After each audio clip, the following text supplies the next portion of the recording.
아멘. 우리 함께 신앙 고백합니다. 나는 전능하신 아버지 하나님 천지의 창조주를 믿습니다. 나는 그의 유일하신 아들 우리 주 예수 그리스도를 믿습니다.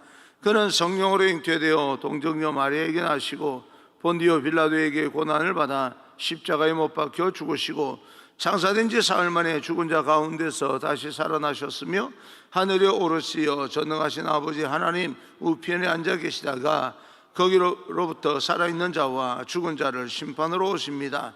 나는 성령을 믿으며 거룩한 공교회와 성도의 교제와 죄를 용서받는 것과 몸의 부활과 영생을 믿습니다. 아멘. 오늘 선포되어질 하나님의 말씀은 누가복음 22장 1절에서 13절까지 말씀입니다. 누가복음 22장 1절에서 13절까지 말씀을 교독하겠습니다. 교독합니다. 6월절이라 하는 무교절이 다가오매 대제사장들과 서기관들이 예수를 무슨 방도로 죽일까 궁리하니 이는 그들이 백성을 두려워함이더라. 12 중에 하나인 가롯인이라 부르는 유다에게 사탄이 들어가니 이에 유다가 대제사장들과 성전 경비대장들에게 가서 예수를 넘겨줄 방도를 의논하며 그들이 기뻐하여 돈을 주기로 언약하는지라. 유다가 허락하고 예수를 무리가 없을 때에 넘겨줄 기회를 찾더라. 6월절 양을 잡을 무교절 날이 이런지라. 예수께서 베드로와 요한을 보내시며 이르시되 가서 우리를 위하여 6월절을 준비하여 우리로 먹게 하라. 여짜오되 어디서 준비하기를 원하시나이까. 이르시되 보라, 너희가 성내로 들어가면 물 한 동이를 가지고 가는 사람을 만나리니 그가 들어가는 집으로 따라 들어가서 그 집주인에게 이르되 선생님이 내게 하는 말씀이 내가 내 제자들과 함께 6월절을 먹을 객실이 어디 있느냐 하시더라 하라. 그리하면 그가 자리를 마련한 큰 다락골이 거기서 준비하라. 같이요 그들이 나가 그 하신 말씀대로 만나 6월절을 준비하니라. 아멘. 우리 앞뒤좌우 인사합니다. 축복합니다. 성령 충만 행복하십시오. 인사합니다. 축복합니다. 성령 충만 행복하십시오. 오늘은 배신자를 품는 사랑이라는 제목으로 여러분과 함께 하나님의 말씀을 듣겠습니다. 우리는 회복합니다 지금. 그래서 회복은 어떤 시간인가? 회복이라고 하는 것은 새로운 창조를 만들어내는 그런 에너지입니다. 그래서 회복이라고 하는 것은 이전처럼 되는 것이 아니고요, 새롭게 창조되는 것을 회복이라고 그렇게 이해하시면 됩니다. 우리는 지금 코로나 팬데믹 시대를 맞이하면서 일상으로 돌아가자고 이야기를 하는데, 일상으로 돌아가는 것은 지금이 일상입니다. 마스크를 쓰고요, 그렇죠? 우리가 방역수칙을 지키고 하는 것이 일상이에요. 이런 여기서 회복이라고 하는 말은 과거로 돌아가는 것이 회복이 아니고 또 다른 새로운 창조의 어떤 시대로 다시 회복하자라고 하는 그런 겁니다. 새로운 창조의 역사가 여러분 인생 가운데 과거에 좋았던 그런 어떤 부분이 아니고요, 새로운 창조의 역사가 나타나기를 주님 이름으로 축원합니다. 음표와 음표 사이에는 쉼표가 필요합니다. 문장들 사이에는 공간이 있어야 의미 있는 그런 문장이 됩니다. 문장 하나가 있으면 어디서 끊고 어디서 강조점을 둘 것인가 라고 하는 그런 것을 훈련하고 연습을 해야 전달력이 좋아지기도 합니다. 오늘도 하나님의 말씀을 통하여서 우리들의 영혼의 회복이 나타나기를 원하고, 이 코로나 팬데믹 시대가 정말 긴 그런 어떤 굵은 그런 이 쉼표다라고 그렇게 생각을 하시고 새로운 창조를 일어나는 그런 회복의 역사가 여러분 삶 가운데도 나타나기를 주님 이름으로 소망합니다. 이러한 그런 회복을 꿈꾸며 보내는 우리들의 모든 시간이 회복을 철저히 준비하는 시간이 되기를 소원합니다. 그 준비하는 동안에 우리가 먼저 가까이 하는 하나님 하나님과의 만남의 시간, 하나님과의 만남의 시간이 회복을 위한 에너지 충분히 채우는 그런 귀한 시간이 됩니다. 그래서 우리에게는 예배가 그렇게 중요한, 하나님을 만나는 것이기 때문에 그렇게 예배가 중요하다는 것입니다. 오늘 하나님의 말씀을 통해서 참된 쉼과 그리고 에너지를 비축하는, 그리고 새로운 창조가 일어나는 그런 시간이 되기를 바랍니다. 사람이 범하는 죄 중에 가장 조심해야 될 죄가 탐욕입니다. 탐욕이 우리 인생을 망칠 수 있기 때문에 그렇습니다. 우스갯소리로 빈대 4마리가 있었는데요, 하나님께서 이 4마리의 빈대에게 소원을 말하게 했습니다. 첫 번째 빈대는, 하나님, 저는 힘이 약하여서 힘이 센 소가 되고 싶어요 라고 말합니다. 되도록 만들어줬어요. 둘째 빈대는, 저는 하늘을 나는 새가 되고 싶어요 라고 말합니다. 그래서 새가 되게 해주었습니다. 세 번째 빈대는, 나는 굶는 것이 정말 싫어요. 그래서 도둑 먹이라 할지라도 잘 먹을 수 있는 쥐가 되고 싶어요 라고 소원을 이야기했더니 하나님께서 그 소원도 들어주었습니다. 마지막 4번째 빈대에게 너는 무엇이 되고 싶니? 라고 묻자 4번째 빈대는 살며시 욕심이 생겼습니다.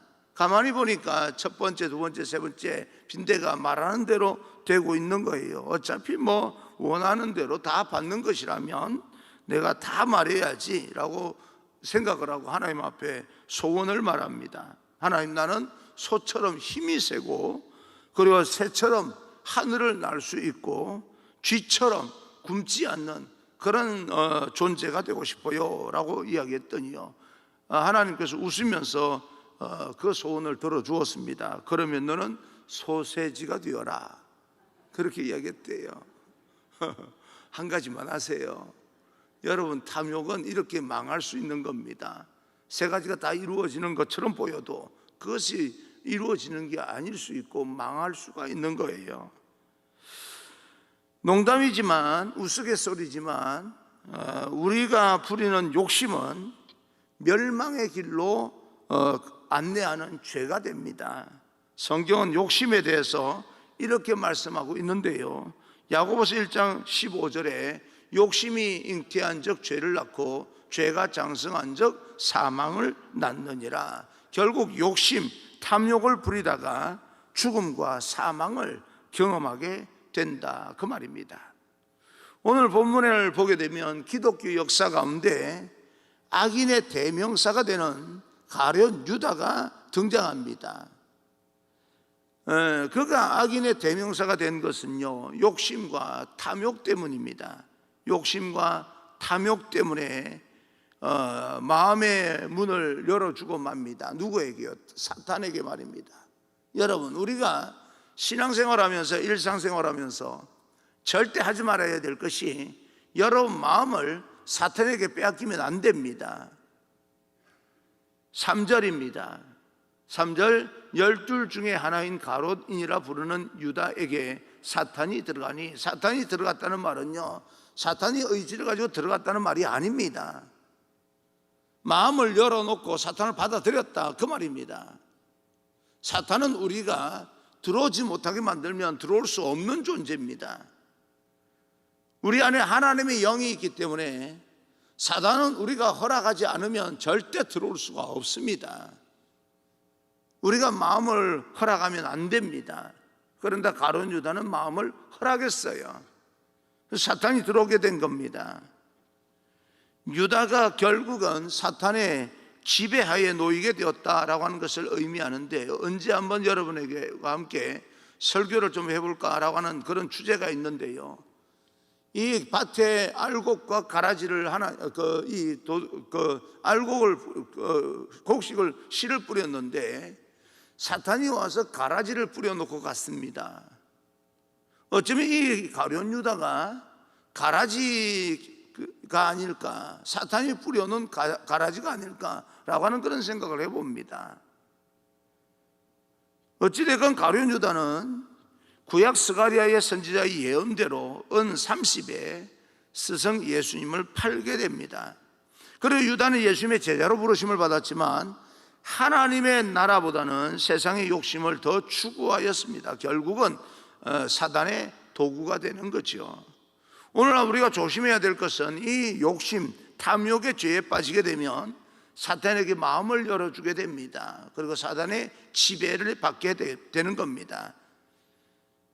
사도행전에 나오는 아나니아와 삽비라 부부라고 하는 사람이 있는 두 부부가 있는데 결국 가지고 있는 재물 때문에 사망에 이르게 됩니다. 구약 성경의 이야기 중에 욕심을 부려서 화를 당하는 경우가 굉장히 많지요. 여리고성을 정복한 후에 아간이라고 하는 한 사람이 전리품에 대해서 욕심을 내었다가 이스라엘 민족 전체가 아이성에서 말도 안 되는 그런 패배를 경험하고 아픔을 겪게 됩니다. 엘리 제사장의 두 아들 역시 하나님의 성물에 욕심을 부리다가 결국은 죽음을 맛보게 됩니다. 에서는 눈에 보이는 붉은 그런 어떤 죽의 마음이 빼앗겨서 장자권을 놓치게 됩니다. 탐욕과 욕심은 우리를 절제하지 못하게 만들고 죄의 유혹에 빠지게 만듭니다. 결국 사망에 이르게 되는 거죠. 탐심은 우리의 영적인 눈을 흐리게 만듭니다. 그 영적인 예민함을 가지고 그 통찰력, 하늘의 지혜를 가지고 살아야 되는데 탐욕은 우리의 지혜를 막아버리고 영적으로 둔감하게 만들면서 세상에서 내가 지금 무슨 짓을 하고 있는지 알지 못하고 살아가게끔 그렇게 만들어버립니다. 어리석은 인생이 되는 거지요. 사랑하는 성도 여러분, 우리에게는 돈이 필요하고 재물이 필요하고 모든 것이 필요합니다. 나는 그런 걸 무시하지 않습니다. 어쩌면 그것을 좋아합니다. 그러나 오늘 물질에 대한 탐욕을 내려놓을 수 있기를 바랍니다. 그건 내가 지배해야 될 문제지 거기에 지배를 받는 존재가 되면 안 됩니다. 또 인기와 명예에 대한 욕심도 멀리 하셔야 됩니다. 좀 된 듯 할 때 우리는 항상 겸손하고 조심해야 됩니다. 욕심을 부려서 되기보다는 어떤 리더십도 바른 리더십을 가지고 그렇게 어떤 자리에 올라가야지 내가 욕심을 부려서 올라가면 문제가 생기는 거다 그렇게 생각을 합니다. 욕심을 부릴 일이 아니죠. 바른 그런 리더십을 통해서 그 자리에 올라가서 리더십이 되고 지도자가 되고 그래서 공동체를 아름답게 세워나가면 되는 겁니다. 욕심에 의해서 차지할 자리가 없다 그렇게 느끼시면 됩니다. 특히 일상적인 삶 속에서 먹을 것에 대한 욕심도 좀 절제하시기를 바랍니다. 내가 먹을 것에 대해서 욕심을 부리는 편이야 라고 생각하는 분들은 좀 절제하시면 좋습니다. 건강에 좋은 거예요. 욕심의 죄는 예수님을 배신하는 죄에 빠질 수 있다는 것도 우리는 기억해야 됩니다. 사랑하는 성도 여러분, 인생의 행복은 내가 필요한 존재라고 느끼고 내가 세상에서 하나님께서 필요하기 때문에 남겨둔 존재, 언제라도 어느 나이에라도 하나님께서 우리를 데려갈 수 있는데 나를 이 땅에 지금 이런 이 가운데라도 남겨두신 이유는 하나님께서 나를 이 땅에서 필요한 존재로 생각하시는구나 그렇게 생각하시면 됩니다.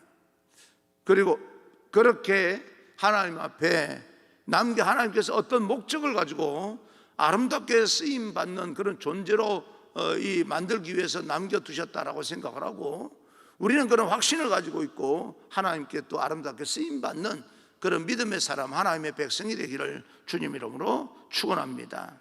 내가 이 땅에서 쓸모없는 인간이다 라고 생각할 때부터 우리는 불행해집니다. 그리고 내가 생각하는 만큼이나 이 땅에서 쓸모없다고 생각을 하면 하나님께서 그 사람을 데려가지 이 땅에 남겨둘 이유가 없다 그렇게 나는 생각을 합니다. 그래서 여러분 지금 이 땅에 여러분에게 생명을 유지하게 하고 이 땅에 남겨두신 이유는 하나님께서 여러분을 통해서 하실 일이 있기 때문에 남겨두셨다. 그래서 어려운 모든 힘든 일들을 극복하고 하나님 앞에 아름답게 쓰임받기를 원하는 것입니다. 스스로 자기 생각에 빠져서 자기 생명이나 자기의 몸을 함부로 대하면 안 됩니다. 여러분은 그만큼 귀한, 하나님 보시기에 귀한 존재다라고 하는 것을 깨닫고 살아가시기를 간절히 소망합니다. 7절 8절입니다 7절 8절 유월절 양을 잡을 무교절 날이 이런지라 예수께서 베드로와 요한을 보내시며 이르시되 가서 우리를 위하여 유월절을 준비하여 우리로 먹게 하라. 예수께서 베드로와 요한에게 유월절을 준비하라, 방을 준비하라는 거죠. 객실을 준비하라는 겁니다. 유월절을 준비하기 위해서는 음식과 장소가 필요합니다. 음식은 어린 양을 잡아야 되는 것이고 누룩이 들어가 있지 않는 떡과 쓴 나물과 포도주를 준비해야 됩니다. 함께 모일 장소도 생각을 해야 됩니다. 당시 유월절 명절을 지키기 위해서 수많은 사람들이 예루살렘으로 몰려들었기 때문에 장소를 12명이 함께 거하는 장소를 구한다는 것은 쉽지 않은 겁니다. 어디서 준비해야 하는지에 대해서 질문하는 주님, 이 제자들에게 예수님께서는 이렇게 대답을 하시는데 10절에서 12절입니다. 이르시되 보라, 너희가 성내로 들어가면 물 한 동이를 가지고 가는 사람을 만나리니 그가 들어가는 집으로 따라 들어가서 그 집 주인에게 이르되 선생님이 내게 하신 말씀이 내가 내 제자들과 함께 유월절을 먹을 객실이 어디 있느냐 하시더라 하라. 그리하면 그가 자리를 마련한 큰 다락방을 보이리니 거기서 준비하라. 예수께서 성내로 들어가면 물 한 동이를 이고 가는 사람을 만날 것이다 라고 말합니다. 그리고 그에게 유월절을 보낼 집을 요청하면 준비해 줄 것이다 라고 말씀을 합니다.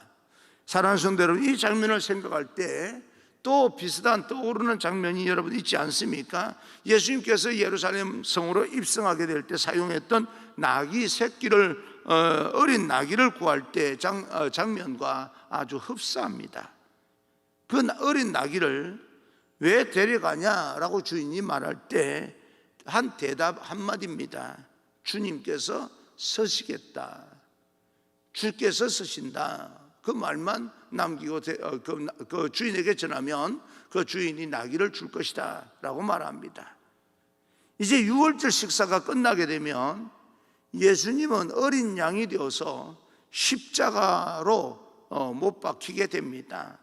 예수님께서 십자가의 길로 가시기 전 제자들과 마지막으로 함께 나눌 식사를 준비하는 큰 방을 이미 주님께서 예비해 두신 거죠. 이들과 함께 헤어질 날이 가까우는데 이들과 마지막 식사를 해야 되겠다라고 생각을 하시고 예수님께서 큰 방을 준비하신 겁니다. 실상 가장 행복한 사람, 이 땅에서 가장 행복한 사람은 어떤 사람이겠습니까? 주님께서 너를 좀 사용하시고자 한다 라고 하는 음성을 들은 사람이 가장 행복한 사람일 것입니다. 난 주님 앞에 여러분이 그렇게 부르심을 받는 그런 존재가 되기를 바랍니다. 내가 살아온 그런 인생을 보게 되면 나는 보잘것 없습니다, 내 안에 상처가 많습니다, 여러 가지 우리 삶 가운데서 그런 말을 하면서 내 존재를 스스로 열등감을 가지고 폄하시키려는 그런 사람도 있겠습니다만은, 그러나 하나님께서는 여러분을 그렇게 보지 않습니다. 하나님께서는 여러분을 부르셨다는 거예요. 하나님께서 나에게 오늘 이 성경 말씀을 통해서 내가 너를 좀 사용해야 되겠다, 내가 너 나 좀 도와줘야 되겠다 라고 하는 그런 음성으로 받아들이시고 하나님 앞에 충성하고 헌신하고 희생하면서 하나님의 교회를 세워나갈 수 있는 그런 믿음의 사람이 되기를 주님 이름으로 축원합니다. 이 전 중앙교회를 위해서 내가 너를 좀 사용해야 되겠다 라고 하는 하나님의 음성이 여러분 귀에 들려지기를 주님 이름으로 축원합니다. 그리고 나서 그 방을 내어준 주인입니다.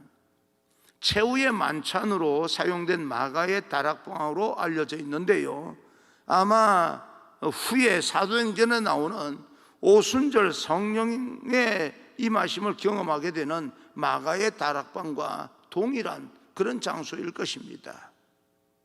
마지막 이 예수님의 제자들과 예수님께서 성찬을 나누고 거기에서 또 발을 씻기시고 하는 그런 어떤 이 장소가요, 만약에 사도행전의 마가의 다락방과 동일한 장소라면 얼마나 정말 귀한 일입니까? 내가 헌신하고 내어준 장소가요, 이게 성령이 임하는 불의 혀같이 갈라지고 방언이 터지고 온 땅이 진동하는 하나님의 역사가 일어나는 그런 장소가 되었다면 얼마나 귀한 일입니까? 아마 학자들 간에는 여러 가지 이야기가 있겠지만 이 마지막 성찬을 나누었던, 마지막 만찬을 나누었던 이 장소와 이 사도행전에 나오는 그 120명의 성도들이 모여서 기도했던 이 장소와는 동일한 장소일 것이다, 그렇게 이제 추측하고 있습니다. 주가 쓰시겠다라고 했을 때 주님께서 원하시는 대로 우리의 모든 것을 내어드리면 그 사람은 하나님께서 놀랍게 사용하게 됩니다. 오늘 우리가 주님께 내어드릴 수 있는 것이 무엇이 있겠습니까? 가정과 직장과 여러분에게 주신 하나님의 성품 중에 주가 쓰시겠다라고 말씀이 임하면 믿음으로 드리십시오. 나를 온전히 드릴 수 있기도 해야 되고, 내 성품 중에 지금 이 가운데서 용서가 필요하면 용서의 성품을 내어드리고, 사랑이 필요하면 사랑의 성품을 내어드리고, 그렇게 주님께서 쓰시겠다 그러면 내가 가진 모든 것들을 하나하나 주님께 내어드릴 수 있는 그런 믿음의 용기가, 결단이 필요한 것입니다. 그럴 때 주님 앞에 온전히 사용되는 그 사람이 이 땅에서 가장 행복한 사람이 될 것입니다. 돈이 많아서 행복한 것만은 아니고요, 주님 앞에 온전히 쓰임받기 때문에 행복한 겁니다. 그리고 그렇게 헌신하게 될 때 더 큰 것으로 갚아주시는, 보상해 주시는 상급으로 우리가 이 땅에서 하나님의 축복으로 누리게 되는 겁니다.